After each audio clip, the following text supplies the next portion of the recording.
Hello guys, this is Dr. Anupam Samanta. In this video, I am going to teach you some fundamental concept in organic reaction mechanism. This video will be very helpful especially for students who have started to learn organic chemistry. Then let's get started.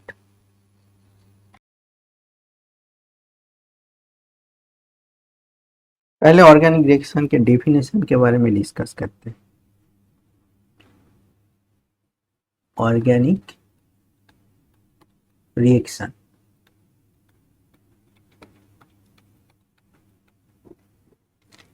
Reaction के लिए क्या चाहिए आपको? Substrate चाहिए। इधर substrate है organic molecule.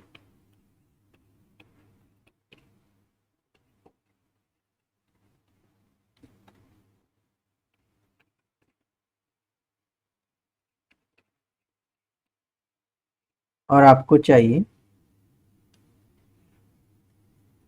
Attacking reagent.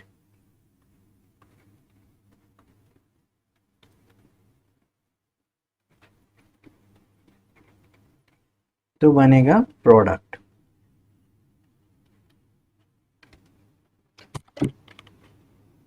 तो organic reaction के लिए सबस्ट्रेट और अटैकिंग रिएजेंट, इसमें प्रोडक्ट बन रहा है। लेकिन ऐसे प्रोडक्ट डायरेक्टली बनता नहीं जैसे इधर लिखा है। तो प्रोडक्ट कैसे बनते हैं? प्रोडक्ट बनते हैं इंटरमीडिएट के थ्रू।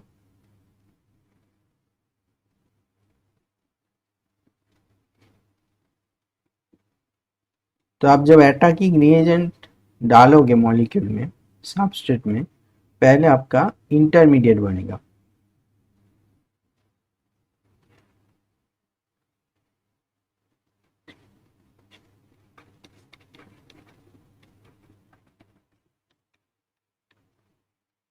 और इस इंटरमीडिएट से प्रोडक्ट प्लस बाई प्रोडक्ट बनेगा।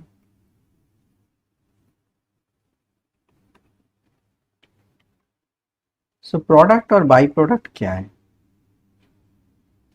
प्रोडक्ट बेसिकली हम लोग कुछ रिएक्शन करते हैं कुछ मटेरियल, कुछ केमिकल बनाने के लिए। तो जो हमारा डिजायर्ड मटेरियल है उसको हम प्रोडक्ट बोलते हैं।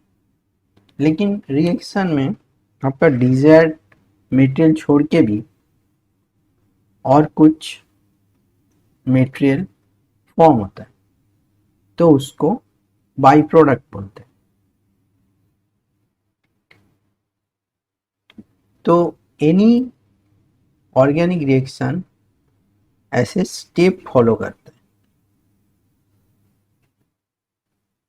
मीन्स आप डायरेक्टली सबस्ट्रेट और रिएजेंट ऐड कर दोगे, ऐसे प्रोडक्ट सीधा नहीं बनेगा।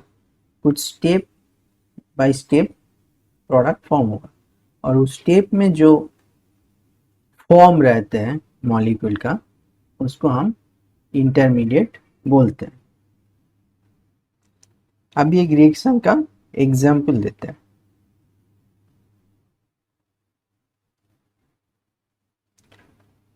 एग्जाम्पल के लिए सिंपल डिहाइड्रेशन एग्जाम्पल देते हैं। डिहाइड्रेशन,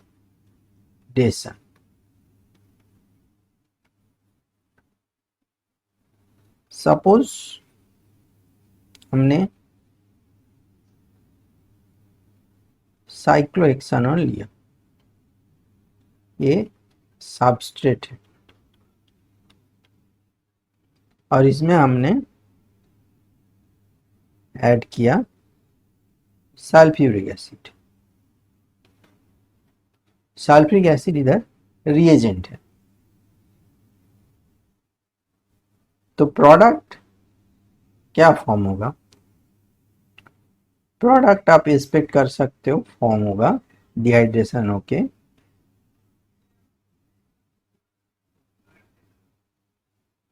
एल्किन, ऐसे साइक्लो एल्किन फॉर्म होगा। ये आपका रिएजेंट है।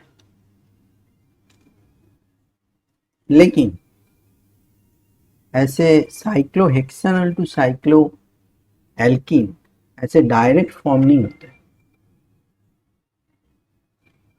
तो कैसे फॉर्म होता है? Through some intermediate.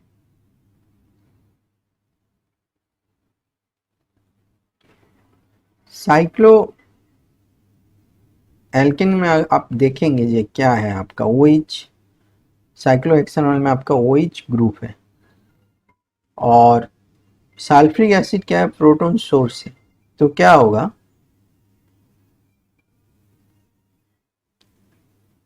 Acid OH को प्रोटोनेट करेगा first. I am writing all the steps.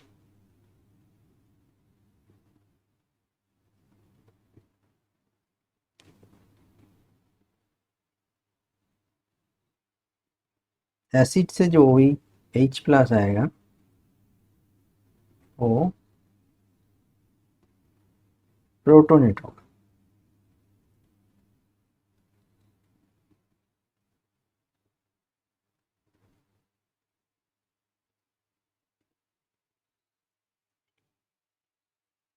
फिर कार्बोकैटायन फॉर्म होगा।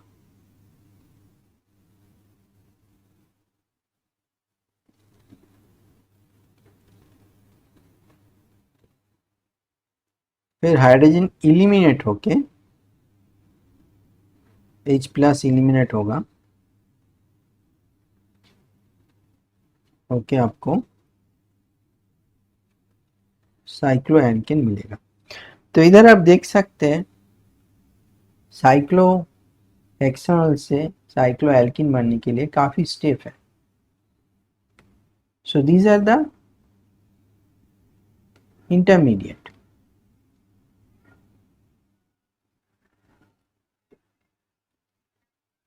ये सारे इंटरमीडिएट हैं। अगर आपको प्रोटोनेशन, एलिमिनेशन, ये सब चीज़ों के बारे में पता है तो अच्छा है, ये डिटेल्स स्टेप आप फॉलो कर सकते हो। अगर पता भी नहीं है तो कुछ प्रॉब्लम नहीं, अब इतना ही देखो ये रिएक्शन में क्या होता है।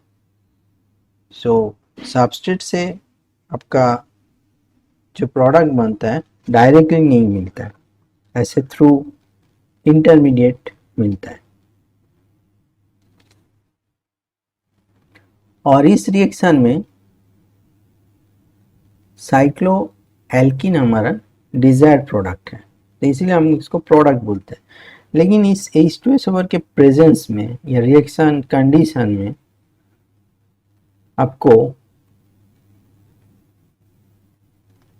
और भी प्लस XYZ और भी कुछ मटेरियल बन सकता है, मॉलिक्यूल बन सकता है। तो those are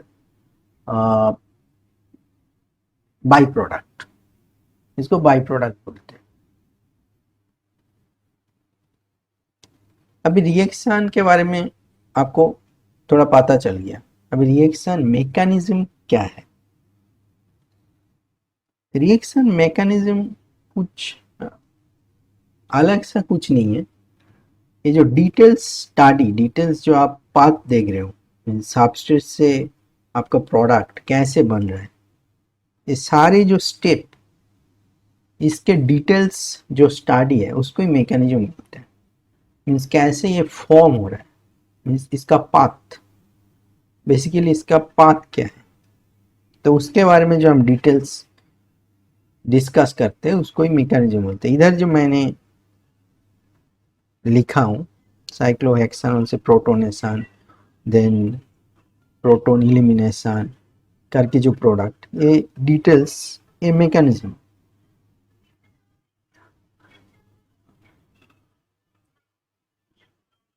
so reaction mechanism, अगर रिएक्शन मैकेनिज्म के बारे में आपको पूछे, रिएक्शन मैकेनिज्म क्या है, तो रिएक्शन मैकेनिज्म कुछ डिफरेंट कुछ नहीं है, एक रिएक्शन ही है, बट आप डिटेल स्टडी कर रहे हो, details study of all the intermediate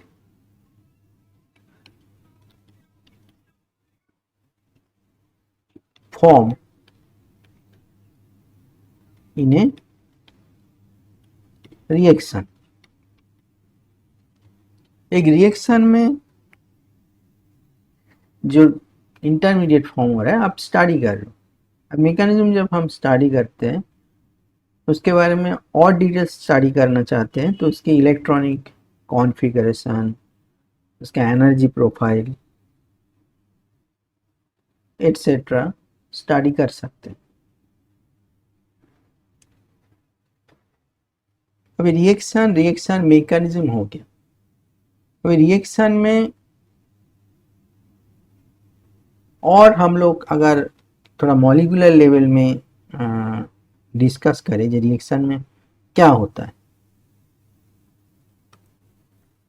reaction में बेसिकली क्या हो रहा है,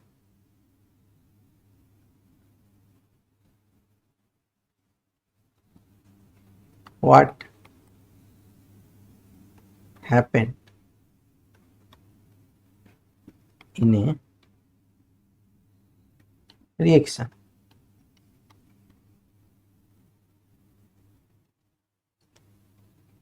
तो रिएक्शन में क्या होता है, रिएक्शन में दो चीज होता है, एक bond breaking plus bond making.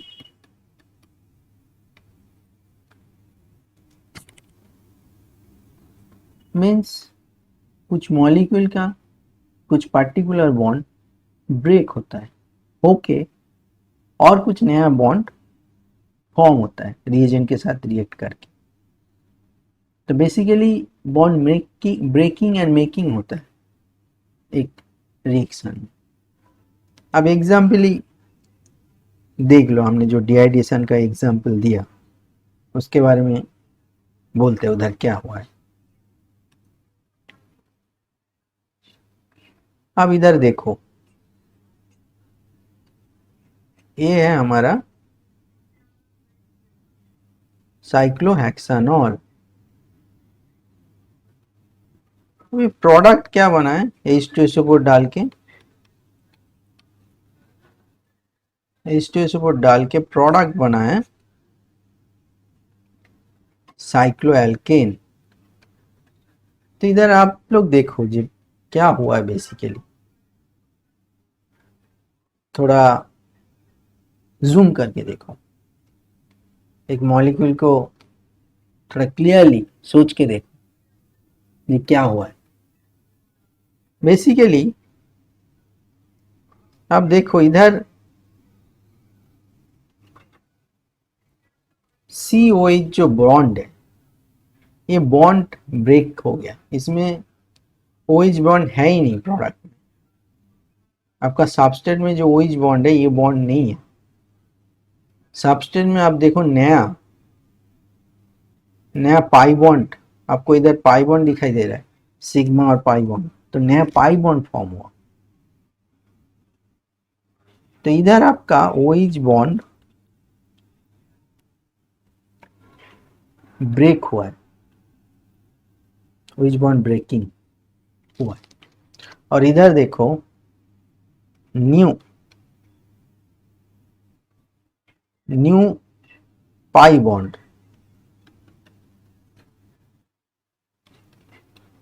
Formation, नया पाई बॉन्ड फॉर्म हो। तो आप लोग सारे ऑर्गेनिक केमिस्ट्री जब देखोगे, ये वेरी बेसिक है, होल ऑर्गेनिक केमिस्ट्री है, ऐसे ही होता है। कोई भी रिएक्शन देखो, कुछ बॉन्ड ब्रेक होता है, फिर नया कुछ बॉन्ड फॉर्म होता है। ये एक सिंपल एग्जांपल है। आपके पास अलग अलग रिएजेंट होगा तो अलग अलग टाइप का बॉन्ड फॉर्म होता है, पर इधर आपको पता चलेगा एक नया बॉन्ड फॉर्म हुआ है। तो ऑर्गेनिक केमिस्ट्री लर्निंग करने के लिए हम लोग कुछ न्यू नया कुछ टर्म सीखना पड़ता है।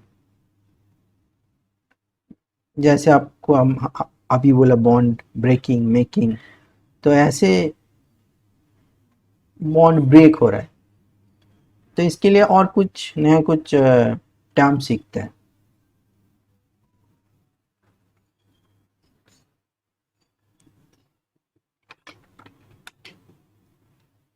थोड़ा और साइंटिफिक लैंग्वेज यूज करते हैं।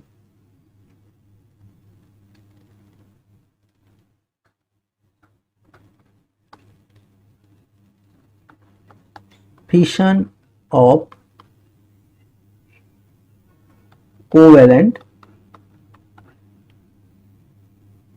Bond.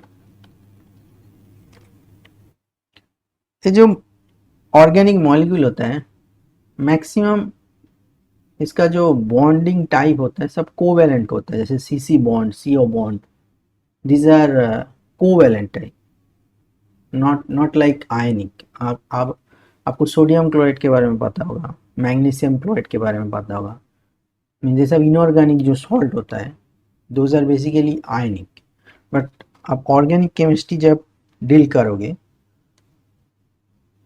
Most of the bonds are covalent in nature.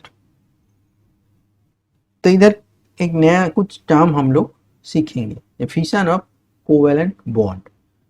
Simple सा बात है, fission of covalent means, fission means breaking. अब कुछ हमने बोला बॉन्ड ब्रेक होता है, मैक होता है, तो कुछ टर्मिनोलॉजी अभी टर्म कुछ हम लोग को सीखना होगा। एक एग्जांपल देखो सिंपल। सपोज आपके पास ऐसे CX बॉन्ड है, एक कोई भी हो सकता है, सी कार्बन, तो इसका ब्रेक करोगे तो वो फिशन हो रहा है, बेसिकली ब्रेक हो रहा है। लेकिन क्वेश्चन होता है ये ब्रेक कैसे होगा। भाई ब्रेक कैसे होगा, ये बहुत कुछ चीज़ों के ऊपर डिपेंड करता है। आपका ये बॉन्ड कैसा टाइप का है, इसका पोलरिटी कैसा है, आपका रिएक्शन कंडीशन कैसा है, ये सब चीज़ों के ऊपर डिपेंड करता है। एक काम करते हैं हम लोग, एक सिंपल एग्जाम्पल ले लेते हैं। सपोज CH3Br ये लेते हैं। तो इसमें क्या होता है, ब्रोमीन आप लोगों को पता होगा जो इलेक्ट्रोनेगेटिव है, और CH3 इलेक्ट्रो पॉजिटिव होगा। मीन्स कार्बन के ऊपर एक डेल प्लस रहेगा, ये क्योंकि ब्रोमीन डेल नेगेटिव है। जैसे पोलरिटी ऐसे होता है, तो पोलरिटी ऐसा है, तो ये अगर आप ब्रेक करोगे तो कैसे टाइप का ब्रेक होगा, देखो ये अगर ब्रेक होगा तो चांसेस ज़्यादा है CH3 positive plus bromine ion negative, ऐसे टाइप के ब्रेक होगा। मीन्स ब्रोमीन जो है वो ये जो बॉन्ड है, बॉन्ड का दोनों इलेक्ट्रॉन विड्रॉ करेंगे। नॉर्मली एक बॉन्ड फॉर्म होने के लिए, कोवेलेंट बॉन्ड फॉर्म होते हुए सिंपल बेसिकली दो इलेक्ट्रॉन का ज़रूरत होता है। तो अगर ऐसे टाइप पोलर स्पीसीज है और उसका कुछ ब्रेक होगा, तो जो मोर इलेक्ट्रोनेगेटिव है इधर ब्रोमीन है, वो दोनों इलेक्ट्रॉन को खींच के लेके जाएगा। तो इधर बॉन्ड का जो दोनों इलेक्ट्रॉन है ये खींच के लेके जाएगा ब्रोमीन। ऐसे टाइप का अगर कुछ क्लीवेज मीन्स कुछ ब्रेकिंग, कुछ फिशन हुआ तो इसको बोलते हैं हेटेरोलाइटिक क्लीवेज। इसको क्या बोलते हैं? हेटेरोलाइटिक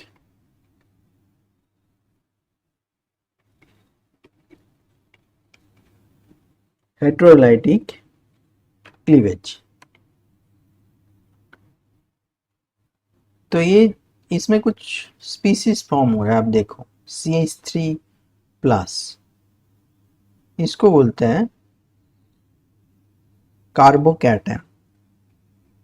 कार्बोकैटायन कार्बोकैटायन के बारे में आप लोगों को पता हो सकता है, अगर जिसको पता है बहुत अच्छा है, वेरी गुड। जिन लोगों को पता नहीं है वो सुन लीजिए, हम इधर डिस्कस कर रहे हैं।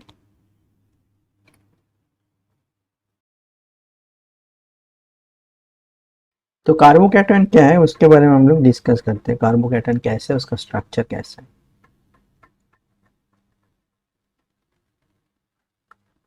कार्बोकैटायन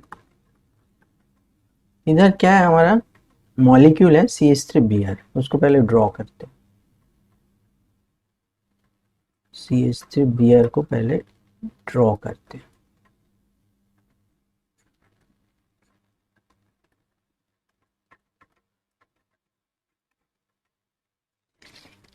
ये देखिए CH3Br का जो स्ट्रक्चर होता है टेट्राहेड्रल होता है। ये मेथेन की तरह ही होता है, मेथेन भी टेट्राहेड्रल स्ट्रक्चर है। तो ये बॉन्ड आप देख रहे हो मैंने कैसे ड्रॉ किया, आप लोगों को पता भी हो सकता है।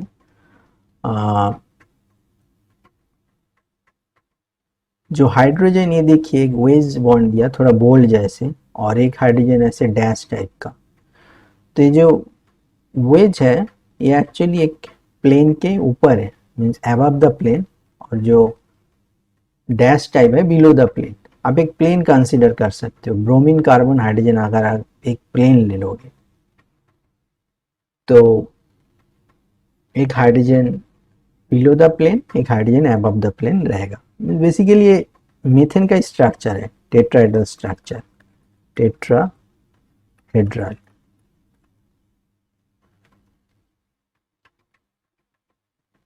स्ट्रक्चर अगर थोड़ा देख लीजिए, आपको प्लेन अगर पता करना है थोड़ा ड्रॉ करते हैं।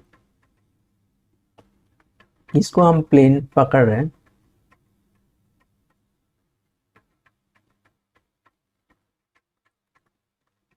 ये देखिए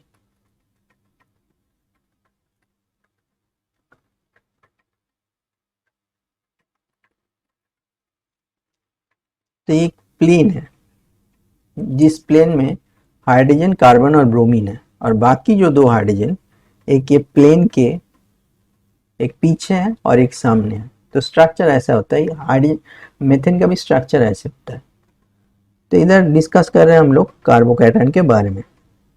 तो कार्बोकैटायन कैसे फॉर्म हो रहा है, ब्रोमाइड आयन निकाल रहा है, मीन्स ब्रोमीन एक निकल रहा है, इलेक्ट्रोनेगेटिव एलिमेंट है, ये दो इलेक्ट्रॉन विड्रॉ कर रहा है, तो कार्बोकैटायन फॉर्म हुआ। तो उसका स्ट्रक्चर कैसे बनेगा आप देखिए।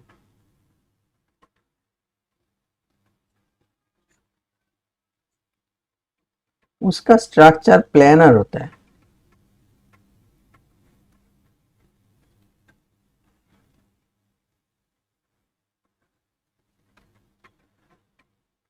इसका स्ट्रक्चर प्लेनर होता है। कैसे प्लेनर होता है आप देख रहे हैं, इधर हमने ऑर्बिटल भी ड्रॉ किया। ये बेसिकली ये देखिए तीनों हाइड्रोजन एक प्लेन में रहते हैं, तीनों हाइड्रोजन एक प्लेन में रहते हैं।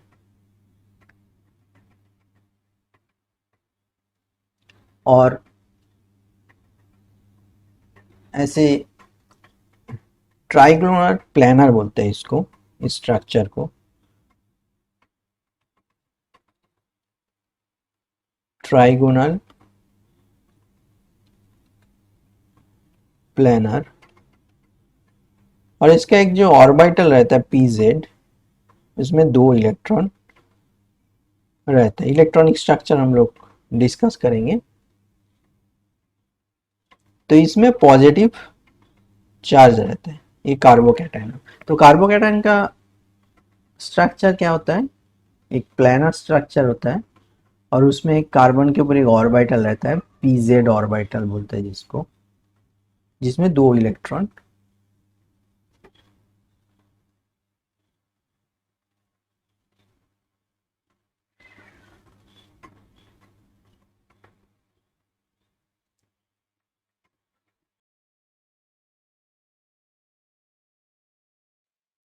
तो इलेक्ट्रॉनिक कॉन्फ़िगरेशन ऑफ कार्बोकैटायन हम लोग डिस्कस करेंगे। Electronic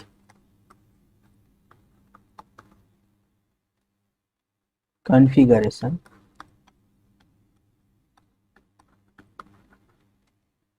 of carbocation. तो इससे पहले हम लोग मीथेन का इलेक्ट्रॉनिक स्ट्रक्चर डिस्कस करते हैं। मीथेन एक टेट्राहेड्रल होता है और ये मिथाइल ब्रोमाइड वो भी टेट्राहेड्रल होता है। तो ये सारे का इलेक्ट्रॉनिक कॉन्फ़िगरेशन सिमिलर टाइप होता है। तो इसीलिए हम लोग पहले मीथेन का इलेक्ट्रॉनिक कॉन्फ़िगरेशन डिस्कस करते हैं।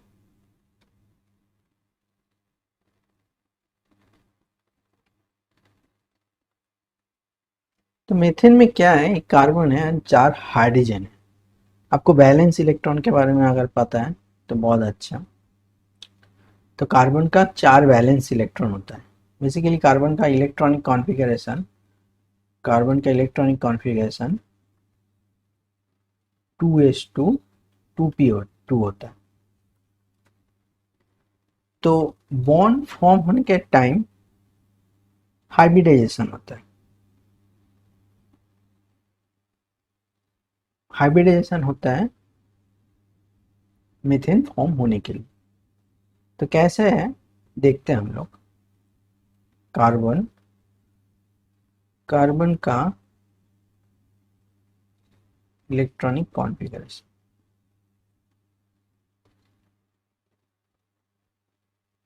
तो नॉर्मली आपका इलेक्ट्रॉन ऐसे 2s 2p एक इलेक्ट्रॉन रहता है, 2s में 2। लेकिन बॉन्ड फॉर्म होने के टाइम, मीथेन फॉर्म होने के टाइम, ये 2s से एक इलेक्ट्रॉन मूव करता है 2p में।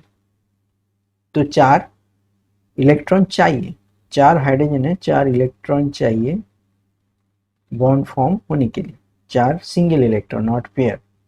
तो इसीलिए तब इलेक्ट्रॉनिक कॉन्फ़िगरेशन बनता है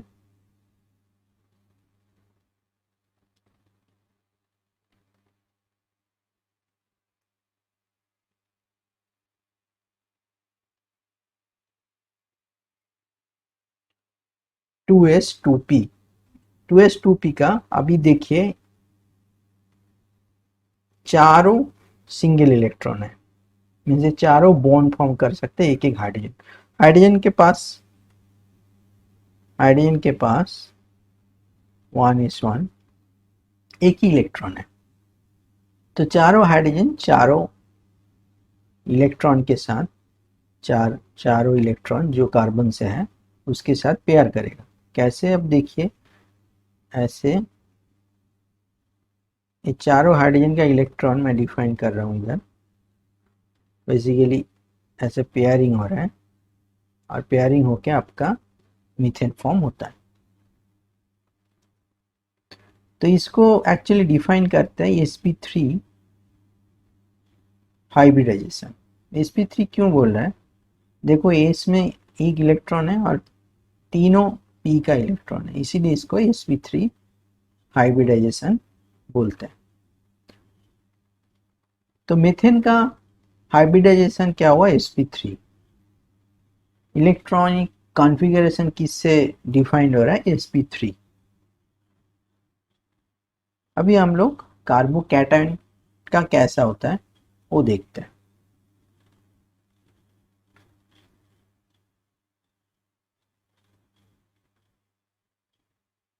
तो कार्बोकैटायन का स्ट्रक्चर आप लोगों को याद होगा, अभी बताया मैंने।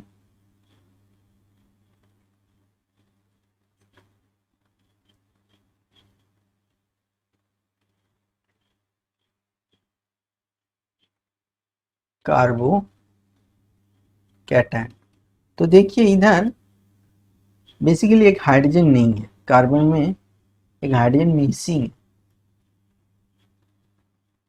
और मिसिंग है और इलेक्ट्रॉन भी नहीं है। मीन्स ये जो ऑर्बिटल है ये वैकेंट पीजेड ऑर्बिटल है, वैकेंट। तो इसका स्ट्रक्चर क्या है, कैसे है, क्या है structure? Structure means electronic structure. इसका जियोमेट्रिकल स्ट्रक्चर हमने बोला जो ट्राइगोनल प्लानर है। इलेक्ट्रॉनिक स्ट्रक्चर क्या है? मीथेन से थोड़ा डिफरेंट है। कैसे, देखिए आप, हम ड्रॉ करते हैं कार्बन का ही सपोज लिख लेते हैं।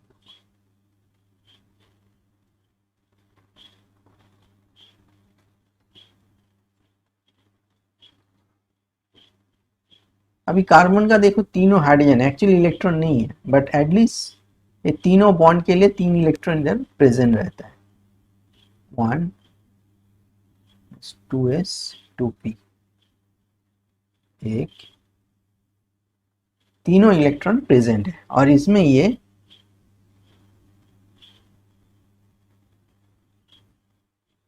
जो ऑर्बिटल है आपका ये वैकेंट है,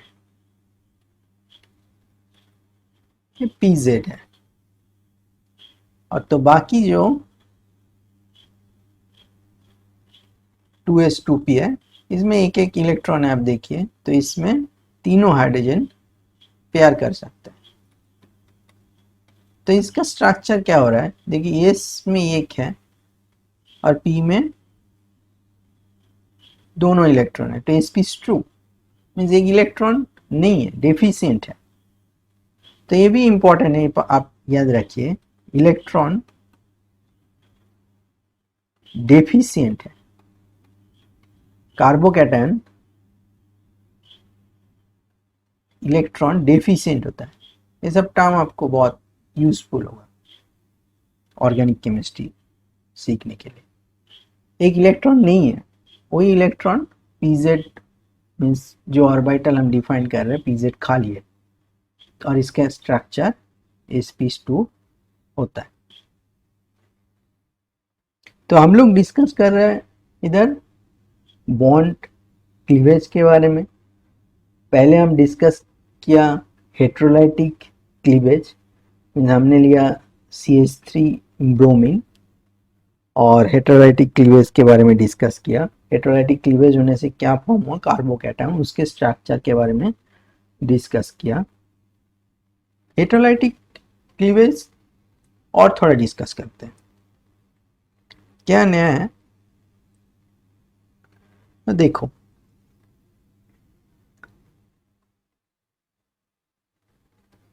heterolytic cleavage, हेटेरोलाइटिक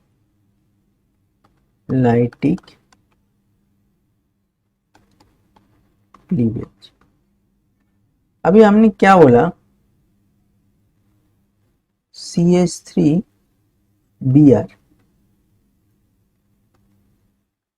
CH3 positive, means इधर क्या हो रहा है आप देख रहे हो, कार्बोकैटायन फॉर्म हो रहा है। मीन्स CH3 कार्बन के ऊपर पॉजिटिव चार्ज है।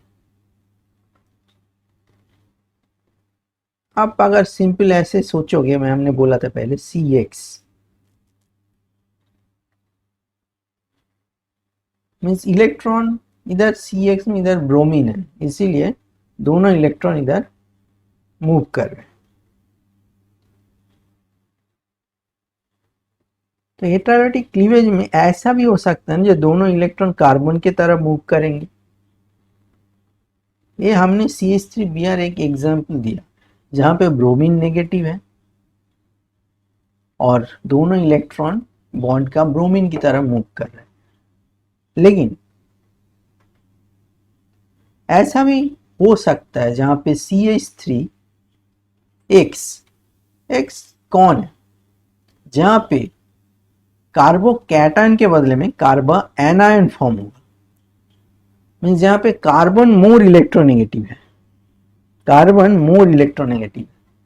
ऐसा कौन होगा? अगर एक मेटल होगा, एक से अगर आपका मेटल है, कुछ मैग्नीशियम, कॉपर, आप लोगों ने अगर पढ़ा है तो अच्छा है, नहीं भी है तो ओके, जैसे ग्रिग्नन रिएजेंट या कॉपर रिएजेंट, ऐसे कुछ रिएजेंट होता है जहां पे मेटल रहने के कारण कार्बन के ऊपर डेल्टा नेगेटिव चार्ज होता है। अभी तक हम लोगों ने कार्बोकैटायन के बारे में बोला, लेकिन ऐसा भी होता है जो कार्बनियन फॉर्म होता है, मीन्स कार्बन एनायन, उसको कहते हैं carbanion, means negatively charge carbon. Simple, आपके पास अगर ऐसे ब्रोमीन हैलोजन है, chlorine, bromine, iodine, of course आपका कार्बन पॉजिटिव होगा। लेकिन अगर ऐसा हुआ जो कार्बन ऐसे मेटल के साथ लिंक है, उस जगह पे ऐसा स्पीसीज फॉर्म हो सकता है जहां पे कार्बन नेगेटिव हो, उसको बोलते हैं कार्बनियन। तो अभी कार्बनियन के बारे में थोड़ा डिटेल्स डिस्कस करते हैं।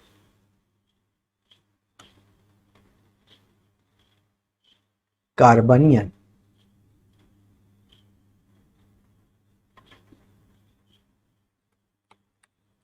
कार्बनियन, तो कार्बनियन मीन्स इसका स्ट्रक्चर कैसे है, अब सिंपल हम लोग देखते हैं।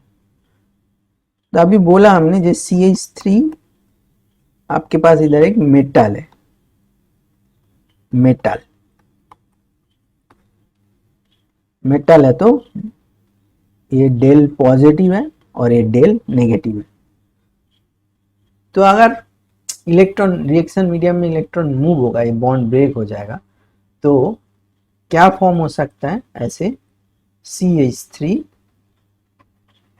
नेगेटिव, जिसको हम लोग कार्बनियन बोलते हैं, ऐसे स्पीसीज फॉर्म होगा। तो इसका स्ट्रक्चर कैसा है? इसका स्ट्रक्चर कैसे हो सकता है, आप गेस करो, और बहुत लोगों को पता भी हो सकता है, गेस करो। इसका स्ट्रक्चर एक्चुअली मीथेन की तरह ही है। देखते हैं हम लोग कैसा हो रहा है। स्ट्रक्चर मीथेन की तरह ही है, तो ड्रॉ कर देते हैं पहले।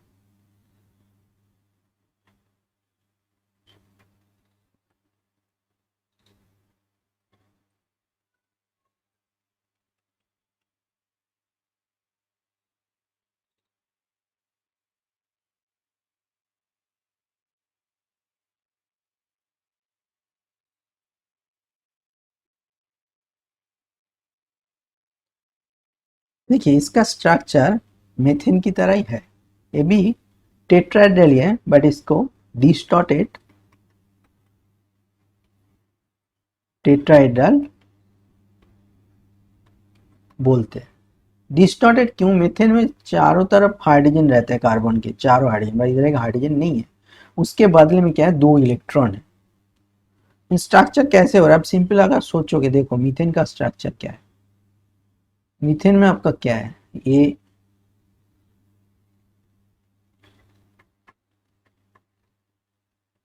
आपका हाइड्रोजन है,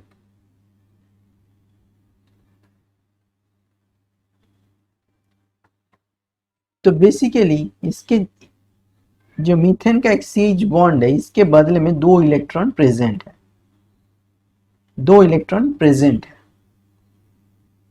तो उतना ही डिफरेंस है मीथेन के स्ट्रक्चर से, बट ये सिमेट्रिकल नहीं है, मीन्स थोड़ा सिमेट्रिकल नहीं है इन दैट सेंस, मीथेन की तरह सिमेट्रिकल नहीं है, ये भी सिमेट्रिकल, इसमें भी सिमेट्री है C3, क्योंकि तीनों हाइड्रोजन है, सेम टाइप का एलिमेंट। मीथेन में चारों था, लेकिन मीथेन और ज़्यादा सिमेट्रिकल था क्योंकि मीथेन में ऐसे लोन पेयर नहीं था।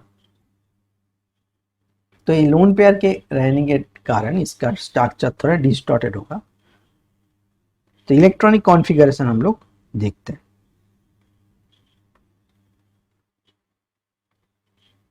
इलेक्ट्रॉनिक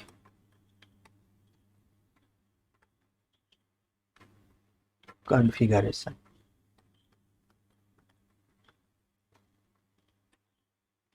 इसका कैसा होता है।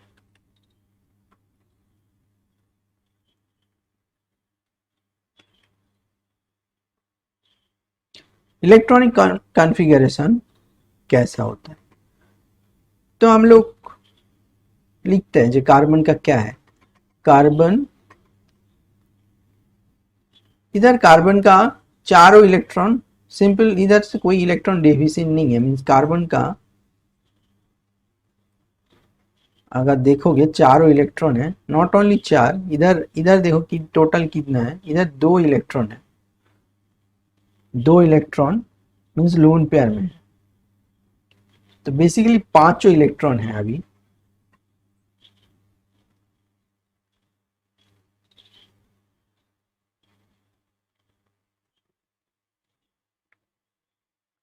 टू एस 2p,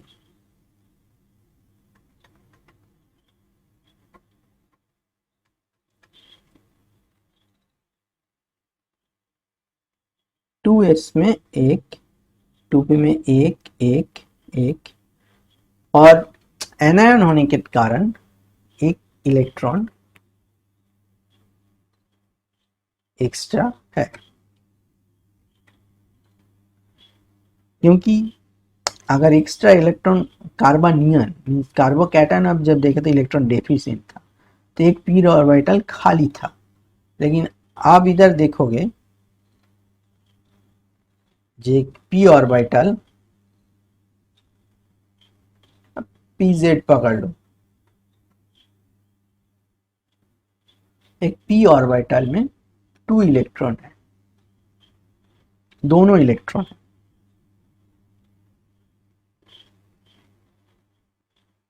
तो दोनों इलेक्ट्रॉन है मीन्स एक्स्ट्रा इलेक्ट्रॉन एक है, इसीलिए नेगेटिव है। और बाकी जो बॉन्ड कैसे फॉर्म हो रहा है अब देखो, तीनों हाइड्रोजन है,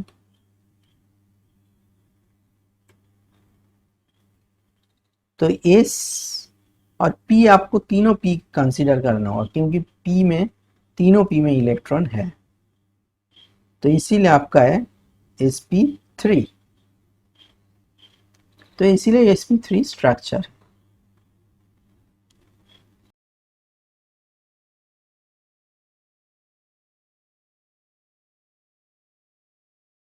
अभी हम लोग डिस्कस करेंगे octet rule for carbon.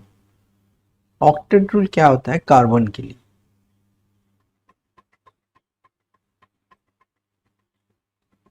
Octet rule for carbon, आप लोगों ने सुना होगा मे बी, ऑक्टेट, सेक्सटेट ऐसे कुछ होता है। तो क्या है देखते हैं। तो मेथेन से हम लोग पहले चालू करेंगे। मेथेन, तो मेथेन मीन्स एक कार्बन है जिस कार्बन में 4 वैलेंसी फुल फिल्ड है। मेथेन का 4 वैलेंस इलेक्ट्रॉन, कार्बन का 4 वैलेंस इलेक्ट्रॉन होता है, और इधर 4 वैलेंस इलेक्ट्रॉन बॉन्डेड है हाइड्रोजन के साथ। तो इसका इलेक्ट्रॉनिक अगर कॉन्फ़िगरेशन आपने देखा है, हम लोगों ने डिस्कस किया, ये ऐसा टाइप का है।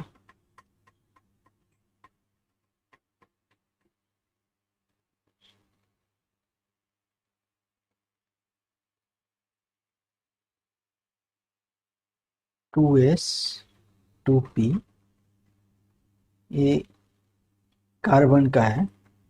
तो हाइड्रोजन अगर चारों हाइड्रोजन रिएक्ट कर रहे हैं तो चारों हाइड्रोजन कैसे रिएक्ट कर रहा है 1s के साथ, ये चारों हाइड्रोजन है, हाइड्रोजन का 1s ऑर्बिटल। तो टोटल जो वैलेंस इलेक्ट्रॉन अभी कार्बन का, अभी देख सकते हो जो टोटल इलेक्ट्रॉन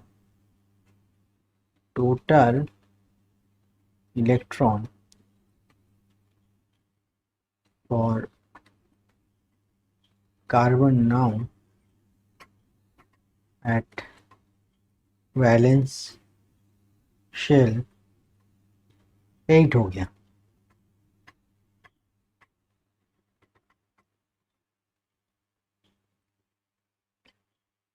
कार्बन का 4 और टोटल मीन्स 4 हाइड्रोजन से 4 इलेक्ट्रॉन मिला तो टोटल 8 हो गया। तो इसको ही ऑक्टेट बोलते हैं।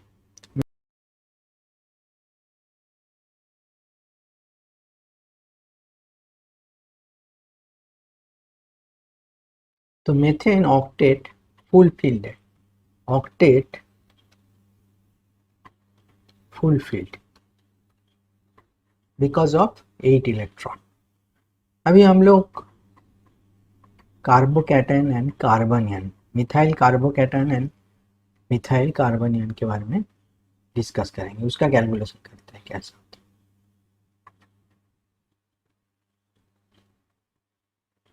तो मिथाइल कार्बोकैटायन CH3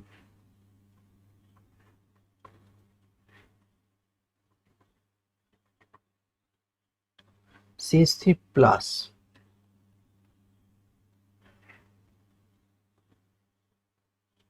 अगर उसका देखा जाए क्या हो रहा है, कार्बन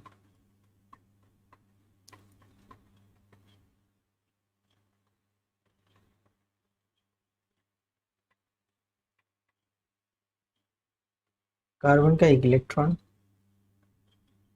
कम है,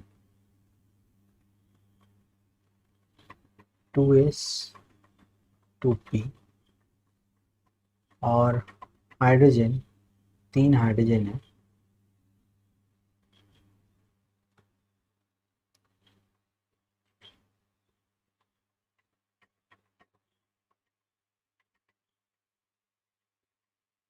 तीन हाइड्रोजन का 3 इलेक्ट्रॉन, सिंपल बॉन्ड कर देते हैं, 3 हाइड्रोजन,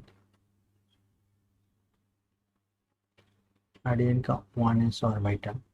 तो इधर टोटल इलेक्ट्रॉन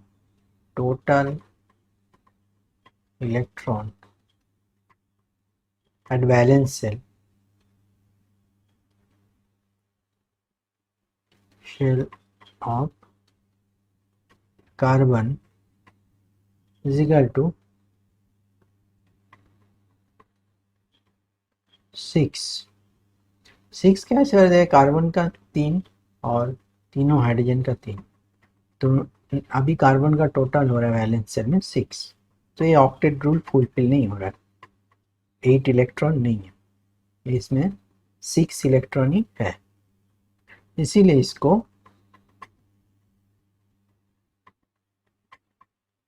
सेक्सटेट बोलते हैं। और ये हाईली रिएक्टिव होता है क्योंकि इसमें इलेक्ट्रॉन डेफिशिएंट स्पीसीज है, इसीलिए रिएक्शन बहुत फास्ट करता है। मीथेन जैसे बहुत स्टेबल मॉलिक्यूल है, ऐसे भी कार्बन हाइड्रोजन बॉन्ड बहुत स्टेबल होता है, बहुत स्टेबल मॉलिक्यूल है, but carbocation highly reactive molecule क्योंकि इसमें चार्ज है और ये सेक्सटेट मीन्स ऑक्टेट फुलफिल नहीं हुआ, अनस्टेबल है, अनस्टेबल। ऐसे अनस्टेबल स्पीसीज इंटरमीडिएट के हिसाब से फॉर्म होता है, मीन्स डिफिकल्ट होता है ऐसा अनस्टेबल इंटरमीडिएट आइसोलेट करना। अब अगर रिएक्शन कर रहे हो, कुछ आप सबस्ट्रेट लिया, रिएजेंट डाला, आपको प्रोडक्ट मिल रहा है, ऐसे जो इंटरमीडिएट होता है तो वो आइसोलेट करना मुश्किल होता है प्रैक्टिकली, क्योंकि वो बहुत फास्ट रिएक्शन होता है और अनस्टेबल होता है। मीन्स फाइनली हम लोग प्रोडक्ट देखते हैं, प्रोडक्ट जो होता है वो स्टेबल होता है, मीन्स हम लोगों को मिलता है।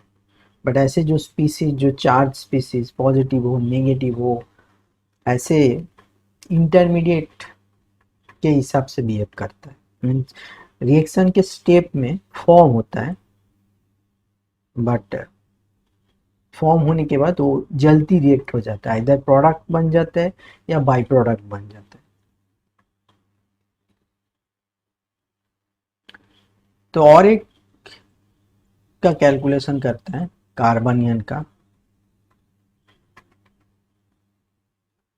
कार्बनियन का जैसे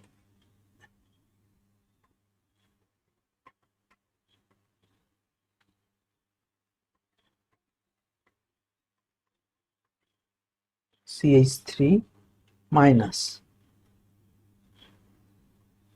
सो इधर CH3 का माइनस का कैसा है, कार्बन का देखो, कार्बन में इलेक्ट्रॉन है, सब एक्स्ट्रा इलेक्ट्रॉन है।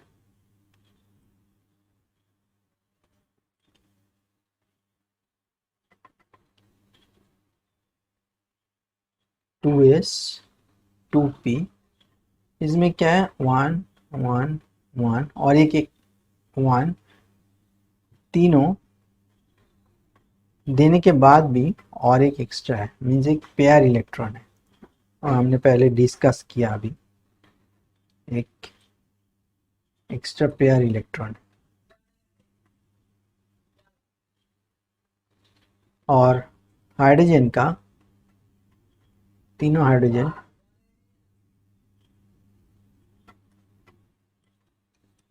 तो वो कंबाइन हो रहा है इलेक्ट्रॉनिक कॉन्फ़िगरेशन, तीनों इलेक्ट्रॉन, तो वन इज, तो टोटल इलेक्ट्रॉन कितना हो रहा है, टोटल इलेक्ट्रॉन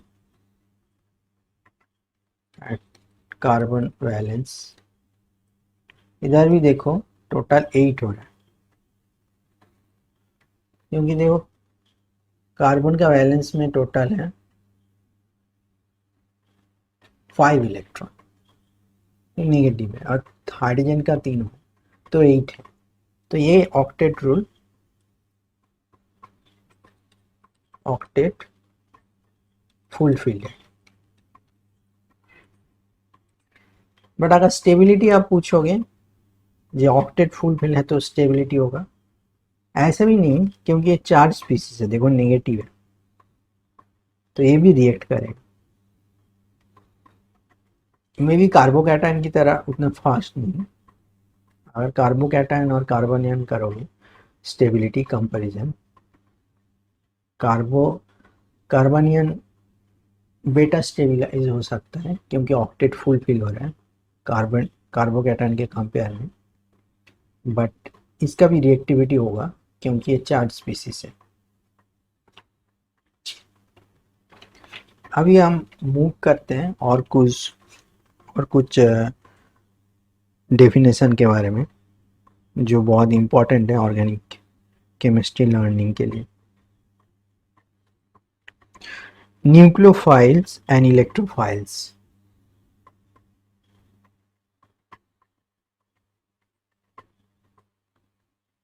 न्यूक्लियोफाइल्स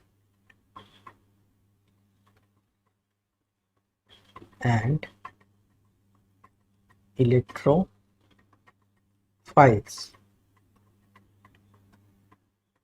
तो न्यूक्लियोफाइल्स और इलेक्ट्रोफाइल्स क्या होता है,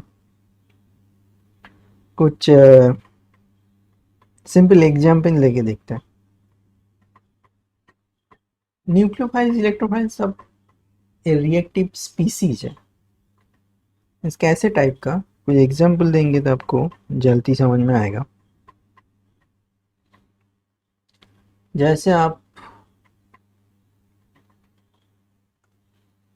न्यूक्लियोफाइल का थोड़ा शॉर्ट फॉर्म हम लिख लेते हैं, एन्यू, और इलेक्ट्रोफाइल्स का ई। तो अगर न्यूक्लियोफाइल्स का कुछ एग्जाम्पल देते हैं, जैसे OH माइनस, साइनाइड माइनस, और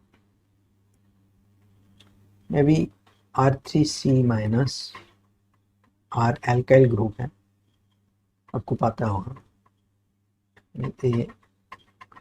तो सारे देखो नेगेटिवली चार्ज है। तो न्यूक्लियोफाइल मीन्स इन लोगों के पास बहुत सारे इलेक्ट्रॉन है जो रिएक्ट कर सकते हैं। न्यूक्लियोफाइल्स क्या होता है? न्यूक्लियस सीकिंग रिएजेंट होता है। मीन्स आप OH ले लो, OH का माइनस, तो ये क्या होता है? अगर ऐसे कुछ कार्बोनिल मिलेगा, ये कार्बोनिल देखो, ये ऑक्सीजन है इसीलिए, और पाई बॉन्ड है, ये इलेक्ट्रॉन डेफिशिएंट और ये इलेक्ट्रॉन रिच है। तो ये इलेक्ट्रॉन डोनेट कर सकते हैं। मीन्स ये रिएजेंट जो है इसको न्यूक्लियोफाइल बोलते हैं, जो इलेक्ट्रॉन रिच है और किसी को डोनेट कर सकते हैं, जो इलेक्ट्रॉन डेफिशिएंट है वो ले सकते हैं। तो OH इधर न्यूक्लियोफाइल है। और इलेक्ट्रोफाइल्स कौन है? इलेक्ट्रोफाइल्स कौन है? तो इलेक्ट्रोफाइल्स मीन्स जो इलेक्ट्रॉन सीक कर रहा है। इधर इलेक्ट्रोफाइल है, देखो ये कार्बोनिल ग्रुप, ये जो कार्बोनिल ग्रुप है,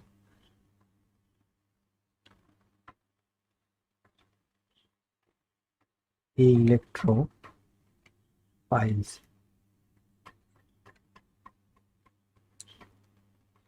क्योंकि ये इलेक्ट्रॉन सीक कर रहे हैं, इलेक्ट्रॉन ढूंढ रहे, इलेक्ट्रॉन डेफिशिएंट।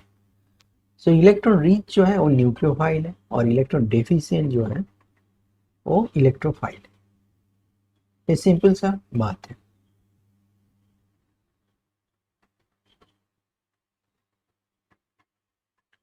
और अगर और कुछ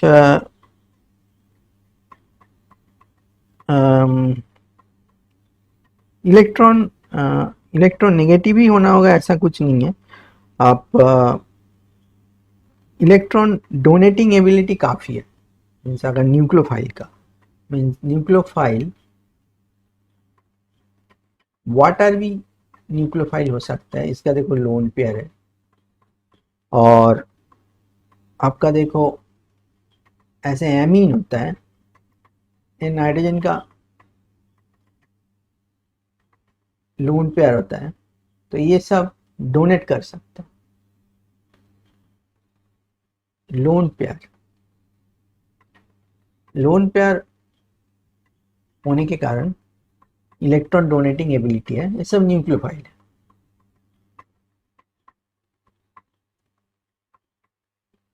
और इलेक्ट्रोफाइल न्यूक्लियोफाइल टर्म के साथ और दो टर्म हम लोग सीखेंगे। जैसे अभी आपको बताया कार्बोनिल,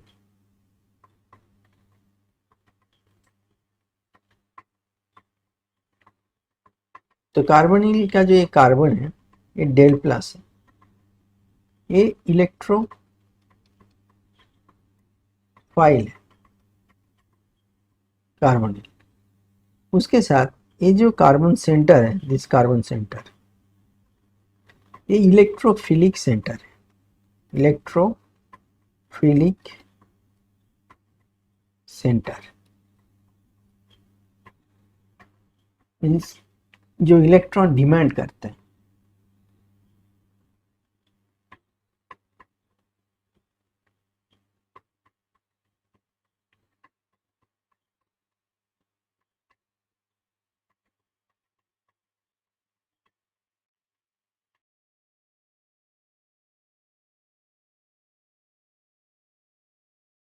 आपने देखा होगा जब हम ऑर्गेनिक रिएक्शन लिखते हैं, हर टाइम कुछ एरो यूज़ करते हैं।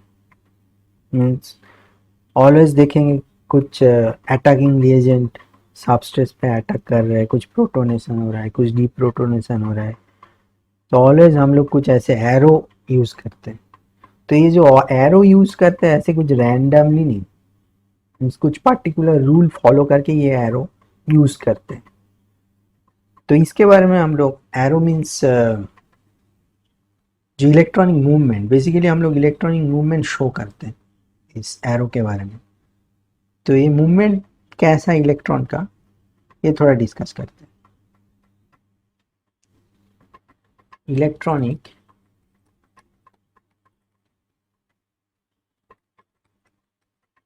मूवमेंट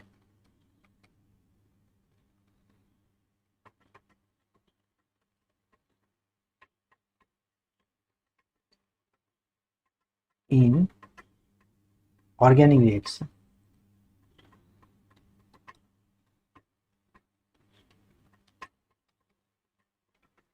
इलेक्ट्रॉनिक मूवमेंट कैसे होता है, कुछ एग्जाम्पल देंगे तो पता चलेगा। अभी तक हम लोगों ने बोला डबल बॉन्ड, सिंगल बॉन्ड, तो ऐसे कैसे मूव होता है।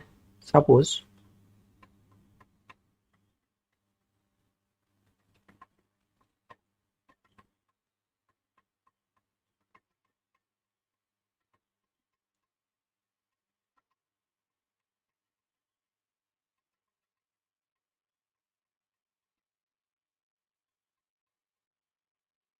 तो इधर देखिए क्या हो रहा है, ये एक एटम है, एटम के बाजू में एक साइड पे डबल बॉन्ड है और एक साइड पे सिंगल बॉन्ड। तो क्या हो सकता है, इस डबल बॉन्ड का पाई बॉन्ड ऐसे मूव कर सकता है नेक्स्ट बॉन्ड में, मूव करके ऐसे डबल बॉन्ड फॉर्म हो सकता है। जो सिंगल बॉन्ड था वो डबल बॉन्ड हो गया और जो डबल बॉन्ड था वो सिंगल हो गया। Means from pi bond two adjacent bond, ऐसे शिफ्टिंग हो सकता है।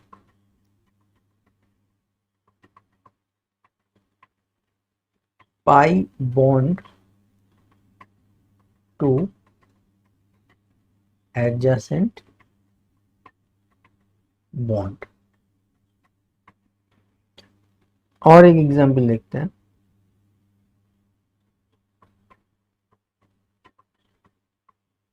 देखिए इधर वही मॉलिक्यूल ड्रॉ कर रहे हैं, तो इधर क्या हो सकता है, ये जो डबल बॉन्ड के इलेक्ट्रॉन है ये कैसे मूव कर सकते हैं, ये एटम के ऊपर भी मूव कर सकते हैं।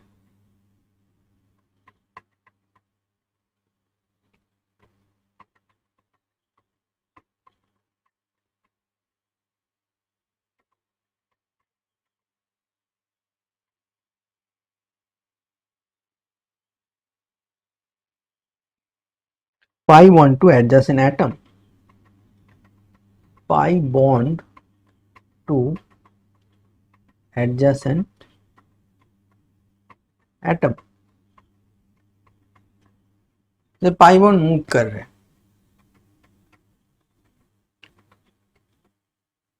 पाई बॉन्ड मूव कर रहा है मीन्स एक चीज आप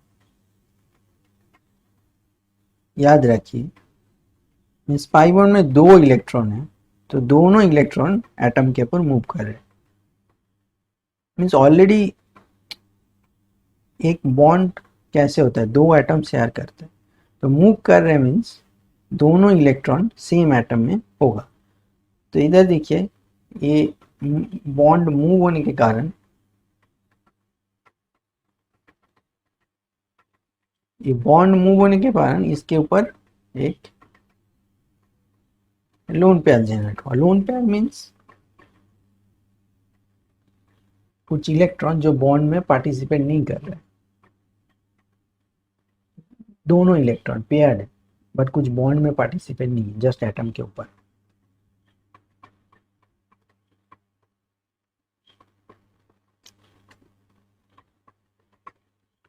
और क्या टाइप का हो सकता है, और देखिए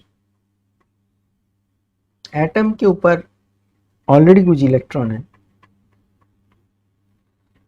जो मूव करके सिंगल बॉन्ड को डबल बॉन्ड बना सकते हैं from atom two adjacent bond,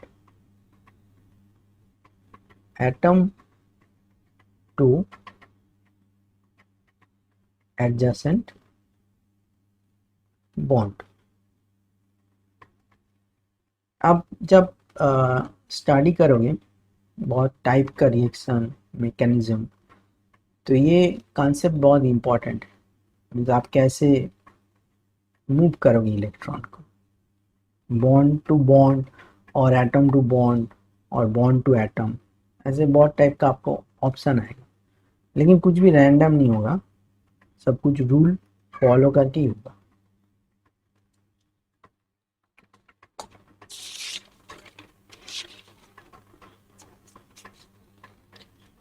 और एक इम्पोर्टेंट बात इधर बोल रहे हैं, वो क्या है,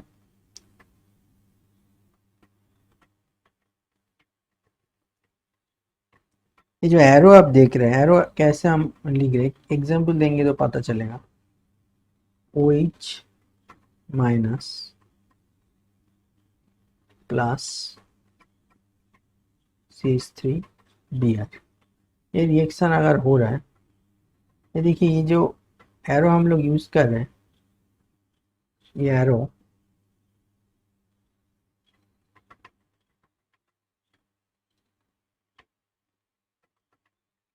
full headed curve arrow है। This arrow is full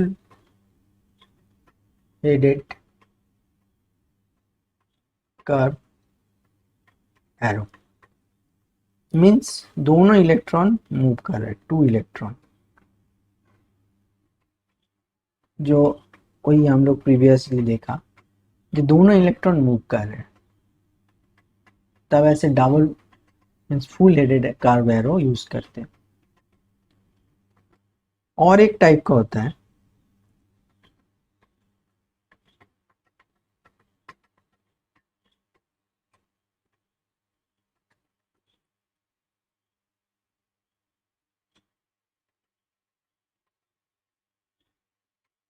single headed curve arrow. तब क्या होता है,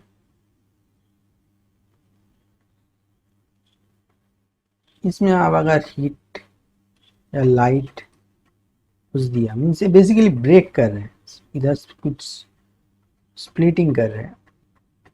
हम लोग हेट्रोलाइटिक क्लीवेज का बहुत सारा एग्जाम्पल देखा, लेकिन अगर ऐसे होमोलाइटिक क्लीवेज, होमोलाइटिक क्लीवेज देखेंगे तो मीन्स क्या होता है, दोनों जो बॉन्ड का इलेक्ट्रॉन इक्वली डिस्ट्रीब्यूट होता है क्लीवेज के टाइम, एक क्लोरीन के पास और एक कार्बन के पास आ जाता है। तो उसमें क्या होता है, CH3 dot plus chlorine dot ऐसे रेडिकल बनता है, रेडिकल है, ये भी बहुत हाईली रिएक्टिव स्पीसीज होता है।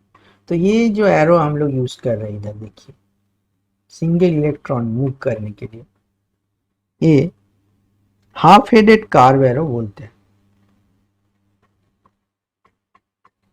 Half headed curve arrow, 1 electron movement के लिए ऐसे नोटिफिकेशन, ऐसे नोटेशन हम लोग यूज करते हैं।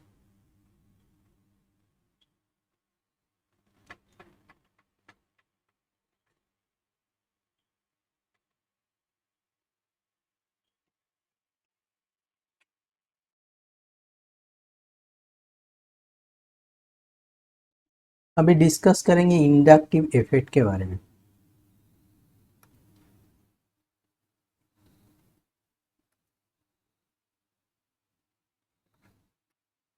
इंडक्टिव इफेक्ट एक मॉलिक्यूल ड्रॉ करते हैं, CH3 CH2 Cl, ये प्रोपाइल क्लोराइड है। तो देखिए क्लोरीन है, तो कुछ कार्बन के साथ अगर क्लोरीन अटैच है तो क्लोरीन डेल नेगेटिव होता है, मीन्स इस इलेक्ट्रॉन नेगेटिव एलिमेंट है। ये हम लोगों ने डिस्कस किया है पहले अबाउट ब्रोमाइड, मीन्स कुछ भी हैलोजन हो, हैलोजन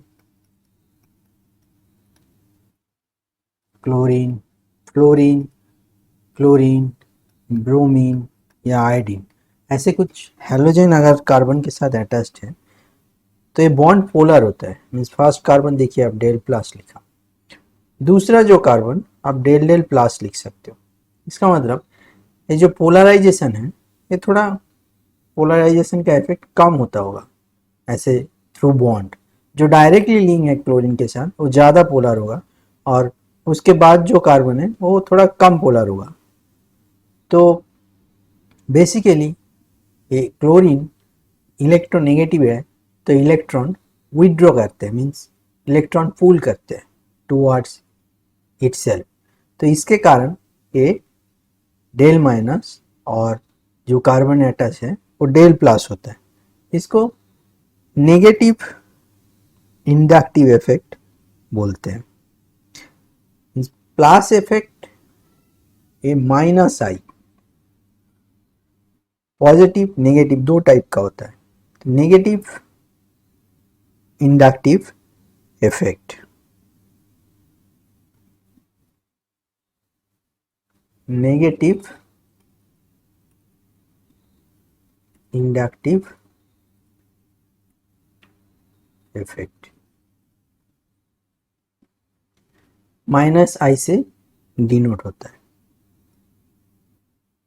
नेगेटिव आई, दूसरा है positive I, positive I plus आई,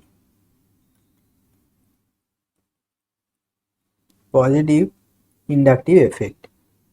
ऐसे कुछ एल्काइल ग्रुप है तो पॉजिटिव इंडक्टिव इफेक्ट होता है, मीन्स जो डोनेट करता है। सपोज आपका ऐसे मिथाइल, उसके साथ और सारे मिथाइल, देखिए टर्शियरी ब्यूटाइल ग्रुप अटैच्ड है इस मिथाइल के साथ। तो ये जो ग्रुप है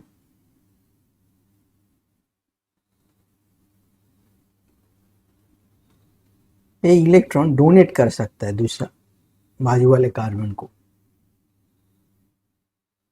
तो alkyl group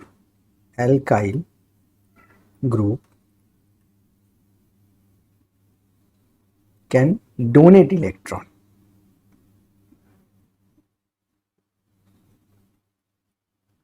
can donate electron. एक चीज याद रखिए, इधर जो डोनेशन हम लोग बोल रहे हैं, कुछ भी बॉन्ड फॉर्मेशन नहीं हो रहा है, कुछ इलेक्ट्रॉन डिस्प्लेसमेंट नहीं हो रहा है, ये थ्रू पोलराइजेशन होता है, means plus I and minus I. ये plus I effect minus I effect also organic chemistry में बहुत इंपॉर्टेंट है। अब जब रिएक्शन मैकेनिज्म स्टडी करेंगे तब सारे पैरामीटर बहुत इंपॉर्टेंट होता है। एक मॉलिक्यूल का डिटेल स्ट्रक्चर, मीन्स उसमें क्या फंक्शनल ग्रुप है और फंक्शनल ग्रुप के कारण उसमें क्या क्या इफेक्ट हो सकता है, उसका बॉन्डिंग कैसा है, इलेक्ट्रॉन नेगेटिविटी और विड्रॉल इफेक्ट, ये सारे इंपॉर्टेंट होते हैं मैकेनिज्म स्टडी करने के लिए, मीन्स बेसिकली रिएक्शन होने के लिए। आप सबस्ट्रेट में रिएजेंट ऐड कर दिया, मीन्स रिएक्शन, बहुत सारे कार्बन सेंटर है, बहुत सारे आपका उधर क्या बोलते हैं, मीन्स एटम है, तो कहाँ पे वो रिएजेंट अटैक होगा, मीन्स कौन सा, सपोज कौन सा हाइड्रोजन एब्स्ट्रैक्ट करेंगे। तो ये सारे चीज़ ये सब पैरामीटर के ऊपर डिपेंड करता है, तो इसीलिए सब पैरामीटर का बेसिक हम लोगों को जानना जरूरी है। नेक्स्ट रेजोनेंस, रेजोनेंस के बारे में हम लोग डिस्कस करते हैं। ये एक बहुत ही इंपॉर्टेंट टर्म है रेजोनेंस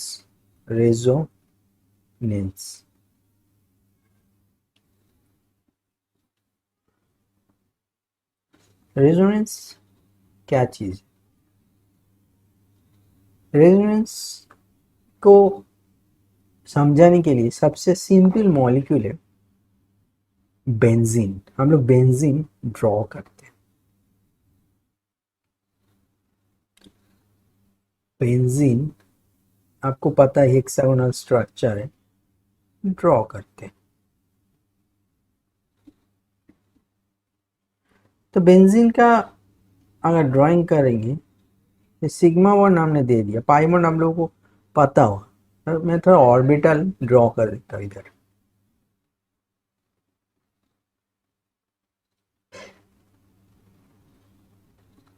ऑर्बिटल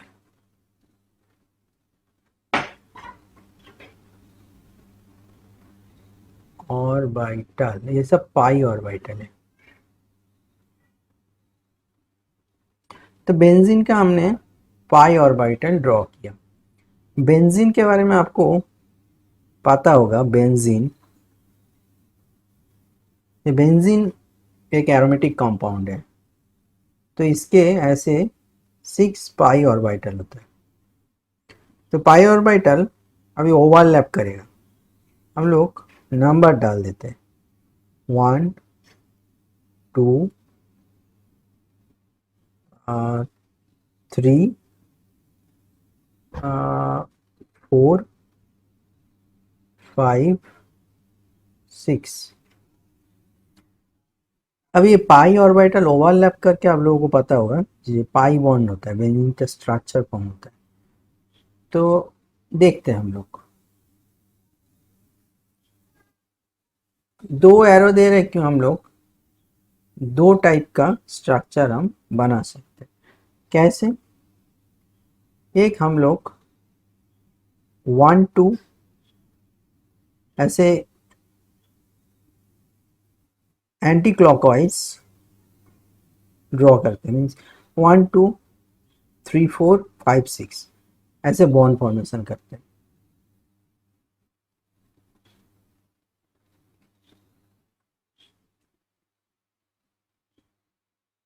पाई बॉन्ड जो है 1 2, तो 1 2 हमने ड्रॉ किया पाई।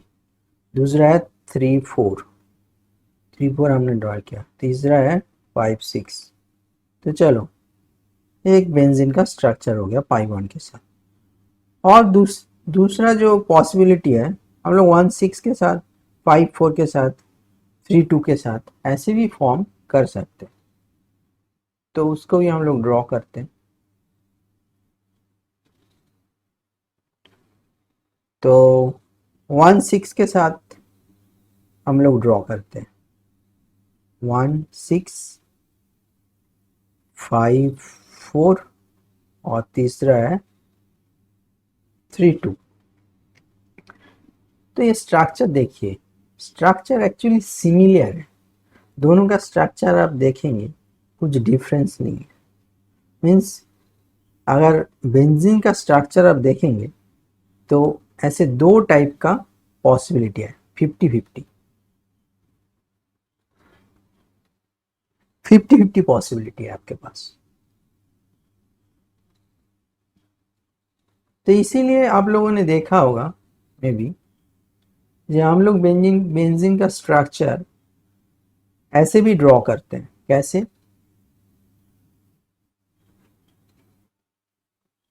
एक सर्किल डाल देते हैं, सिग्मा बॉन्ड के अंदर एक सर्किल डाल देते हैं जो पाई बॉन्ड डिनोट करते हैं। तो ऐसे दो टाइप का स्ट्रक्चर होगा। बेसिकली अगर बेंजीन का आपको रेजोनेटिंग स्ट्रक्चर पूछेंगे तो ये दो रेजोनेटिंग स्ट्रक्चर है। सो रेजोनेंस मीन्स क्या है? आप एक मॉलिक्यूल को अगर कितने टाइप से आप मॉलिक्यूल का स्ट्रक्चर बना सकते हो, मीन्स उसका रिप्रेजेंटेशन कर सकते हो, of course followed by rules. Means एक प्रैक्टिकली सारे स्ट्रक्चर आपको डिटेक्ट नहीं होगा, लेकिन कितना पॉसिबिलिटी हो सकता है सारे रूल फॉलो करके, तो वही होता है रेजोनेटिंग स्ट्रक्चर।